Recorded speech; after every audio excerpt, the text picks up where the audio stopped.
আসসালামু আলাইকুম রহমতুল্লাহ। আপনাদের চ্যানেল কমন ম্যান বিডির নতুন একটা ভিডিওতে আপনাদের সবাইকে আবারও স্বাগতম। আমি জানি আপনারা সবাই মিলে আমারে মায়ের দৌড় করবার চাইতেছেন, मारो हमको मारो हमको जिंदा मत छोड़ो सालो। কারণ গত ভিডিওতে আমি বলছিলাম আমি এখন বেশি বেশি করে চ্যানেলে ভিডিও দিব, তারপরও এই ভিডিও দিতে দিতে আমার 14 দিন সময় লেগে গেল। তো এই বিষয়টার জন্য আমি আন্তরিকভাবে দুঃখিত। I am sorry, Babu.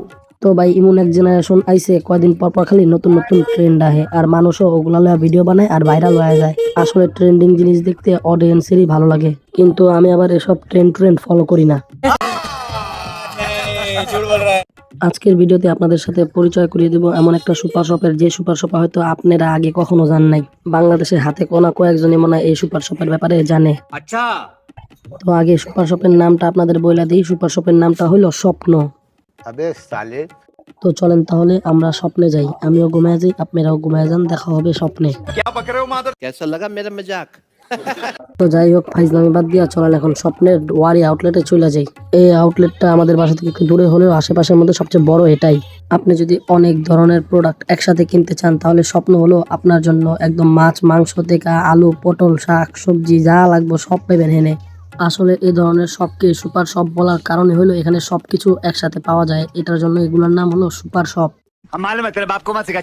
আচ্ছা, এখন আজিরা পেঁচাল বাদ দিয়া আসল কথায় আসি। আমরা স্বপ্নে আইছি কারণ এই স্বপ্ন কোম্পানির মালিক আমাকে ফোন দিয়া কইছিল ওরা পরে নতুন নতুন কতগুলি মাছ মাংসর প্যাকেজ তৈরি করছে, কিন্তু এই প্যাকেজগুলোর আশানুরূপ রেসপন্স নাকি তারা পাচ্ছে না। তাই তারা আমাকে ডাকছে যাতে আমি এসে ভিডিও করে জিনিসটা ভাইরাল করে দিই। যদিও আমার কোনো যাওয়ার ইচ্ছা ছিল না, তারপর চিন্তা করলাম এত বড় মানুষ রিকোয়েস্ট করছে, যাওয়া উচিত। কিন্তু আমি প্যাকেজগুলো দেখে ভাবলাম এগুলো ভবিষ্যতে ভাইরাল হইব। তাই আমি চিন্তা করলাম এগুলো ভাইরাল হয়ে ট্রেন্ড হওয়ার আগে আমি ভিডিওটা বানায় ফেলাই, নাহলে পরে আবার আপনারা কইবেন যে আমি ট্রেন্ডের সাথে গা বাসাইছি। अबे साले তো যাই হোক, ওদের অনেকগুলো প্যাকেজের মধ্যে এই প্যাকেজটা আমার কাছে ভালো লাগে। এই প্যাকেজটার মধ্যে ছিল 200 গ্রাম মাংস আর 100 গ্রাম আলু। আমি অনেক লেট করে গেছিলাম, তাই তাদের ডিসপ্লেতে বেশি প্যাকেজ ছিল না, আর যেগুলো ছিল ওগুলো আমার কাছে ভালো লাগেনি। তাই তাদেরকে বলার পর তারা আমাকে ভিতর থেকে প্যাকেজ বানিয়ে দেয়। কিন্তু আমার কাছে কেন জানি মনে হয়েছে আমি ভিডিও করতেছিলাম দেখে তারা একটু সুন্দর মতো সাজায় টাজায় আর মাংসটাও একটু সুন্দর করে কাইটা মাইটা দিছে। क्या पक रहे हो मादर। ভাই, যেটা আমার কাছে সত্য মনে হবে এবং সঠিক মনে হবে ওটা আমি বলবো। আপনাদেরও যদি ডিসপ্লের প্যাকেজগুলো পছন্দ না হয় তাদের বললে তারা ভিতর থেকে বানিয়ে দিবে। তো গরুর মাংস আর আলুর প্যাকেজটা নেওয়ার পর এই মুরগির প্যাকেজটার উপর আমার চোখ যায় এবং এটাও আমার পছন্দ হয়ে যায়। 200 গ্রাম মুরগির মাংস, একটা শসা, একটা বেগুন, একটা লেম্বু, আবার চাল, ডিম, আলু, পেঁয়াজ, কাঁচামরিচ সব মিলায়া 160 টাকা। তো এই প্যাকেজটাও আমি গরুর মাংসের সাথে নিয়ে নিই। তো বাজারগুলো নিয়ে যখন আমি পালায় যাওয়ার চেষ্টা করলাম তখন সিকিউরিটি গার্ডেরা আমার ধরে নিয়ে গেল বিল কাউন্টারে। गजब बेइज्जती है। তো কি আর করার, সবকিছুর বিলই আমার দেয়া লাগলো, আবার আমার ব্যাড ট্যাক্স ওরাই খালি ছিল। साला ये दुख का खत्म नहीं होता बे। তো যাই হোক, তারপর আপনার স্বপ্ন থেকে বের হয়ে খাইলাম চিকেন চিজ বল আর সিঙ্গারা। কিন্তু ভাই আমার চোখ মন পেট সব তো যায় ছিল ওই গরুর মাংসর দিকে। তাই আমি আমার বউরে কইলাম লগে লগে বাসায় যাই এই গরুর মাংসটা বহায়া দিবা, আমার কিন্তু খিদা লাগছে অনেক জোরে। रहा नहीं जाता, तड़प ही ऐसी है ना। তাই আমরা তাড়াতাড়ি বাসায় চলে এলাম আর আমার বউ আইসাই রান্না বান্নার প্রসেস চালু করে দিল। চলেন প্রথমে এই মাংসর প্যাকেজটা আনবক্সিং করে ফেলাই। কিন্তু যে যাই বলেন ভাই, এই মাংসর প্যাকেজিংটা কিন্তু অনেক প্রিমিয়াম আর আমার কাছে মাংসর পিসগুলো অনেক সুন্দর মনে হয়েছে। ছোট পরিবারের এক বেলার জন্য আমি পারফেক্ট সাইজ এটা মনে করি। আবার যারা ব্যাচেলর মেসে থাকে বা স্টুডেন্ট তাদের জন্য কিন্তু এটা খুব সুন্দর একটা ডিল। Nice. যাই হোক, স্বপ্নের প্যাকেজে 200 গ্রাম মাংসর সাথে 100 গ্রাম আলু দিছে, কিন্তু ভাই আমগো 200 গ্রাম মাংসর সাথে 400 গ্রাম আলু লাগে। তাই আমার বউরে আমি কইলাম আরো বেশি করে আলু কাটো। तौबा तौबा तौबा, थारा मूड खराब कर दिया। তো আমার বউয়ের আরেকটা অনেক ভালো গুণ হলো আমি যেমনি খেতে চাই তরকারি সবসময় ওই অমনি রান্না করে।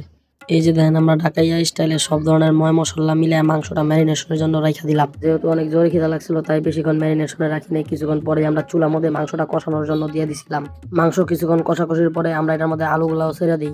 মাংসগুলো যাতে ভালো মতো গলে আর আলুগুলো যাতে বেশি গলে না যায় এই কারণে আমরা আগে মাংস দিই পরে আলু দিই। তো এর মাঝে আমি আমার বউমিলা ডিসাইড করি যে আমরা এটার ঝোলটা একটু ঘন করুম, বেশি পাতলা করুম না, আবার একদম শুকায় ফেলামো না। তো এখানে একটা কথা না বললেই নয়, আমার বউয়ের হাতে রান্না কিন্তু অনেক মজা। আপনাদেরও দাওয়াত রইল, যেদিন আমরা বাসায় থাকুম না সেদিন আপনারা আইসা পড়েন।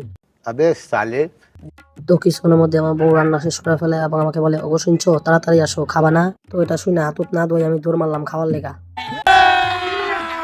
अभी मजा आएगा ना भिड़ो। সত্যি কথা বলতে তরকারির লুকস গ্রান আর আমার বউয়ের হাতের কষ্টের রান্নাতেই আমার পেট ভরা যায়।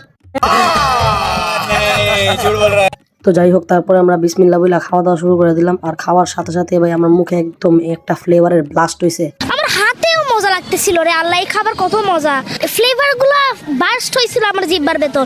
তো যাই হোক, আমি পরবর্তীতে গুণা দেখলাম মোটামুটি মিডিয়াম সাইজের 12 পিস মাংস ছিল। যদি এটা বাইরে হোটেলে খেতে গেতাম তাহলে মোটামুটি এখানে 3 প্লেট মাংস বলা যেতে পারে একটা ভালো মানের হোটেলের। তো একটা মোটামুটি মাঝারি মানের হোটেলের মধ্যে মাংসের প্লেট থাকে প্রায় 200 টাকা, তাহলে 3 প্লেট 600 টাকা। আর আমরা এই প্যাকেজটা কিনছিলাম 160 টাকায়। ধরেন না রান্না বান্না কইরা সর্বোচ্চ 250 টাকাই খরচ হয়েছে। চলেন ভিডিওর এই পর্যায়ে আমার শালারে আমরা জিজ্ঞেস করি যে স্বপ্নের এই প্যাকেজটা তার কাছে কেমন লাগছে। আরে শালা তুমি এটা কি বলতেছো? সত্যি সত্যি করে বলো, ফাইজলামি বাদ দাও। এখন সিরিয়াসলি বলো, স্বপ্নের এই গরুর মাংসের প্যাকেজটা তোমার কাছে কেমন লেগেছে? তো আমার শালাও এটা অ্যাপ্রুভ করে দিছে, আর আমিও অ্যাপ্রুভ করে দিছি, আমার বউ অ্যাপ্রুভ করে দিছে। তো আপনারা অবশ্যই এই স্বপ্নের প্যাকেজটা ট্রাই করতে পারেন। তো স্বপ্নর থেকে যে আমরা আরেকটা প্যাকেজ আনছিলাম মুরগির, সেটা আমরা অন্য ভিডিওতে ইনশাল্লাহ দেখাবো। তো আজকের ভিডিওটা এই পর্যন্তই। সবাই ভালো থাকবেন, সুস্থ থাকবেন, আমাদের জন্য দোয়া করবেন। আর আমার ভিডিওটা যদি আপনাদের কাছে ভালো লেগে থাকে তাহলে একটা লাইক করে দিন। কিছু জানার থাকলে কমেন্ট করেন, আর কি কি খাবার আমি ট্রাই করতে পারি বা কোন কোন জায়গায় আমি ঘুরতে পারি সেগুলো আমাকে সাজেস্ট করেন। যারা ইউটিউবে দেখতেছেন তারা চ্যানেলটা সাবস্ক্রাইব করে দিন, আর ফেসবুকে থাকলে পেজটা ফলো করে দিন। তো ইনশাল্লাহ দেখা হবে আবার অন্য কোনো ভিডিওতে। কমন ম্যান ভিডিওর পাশেই থাকুন। আসসালামু আলাইকুম ওয়া রাহমাতুল্লাহ।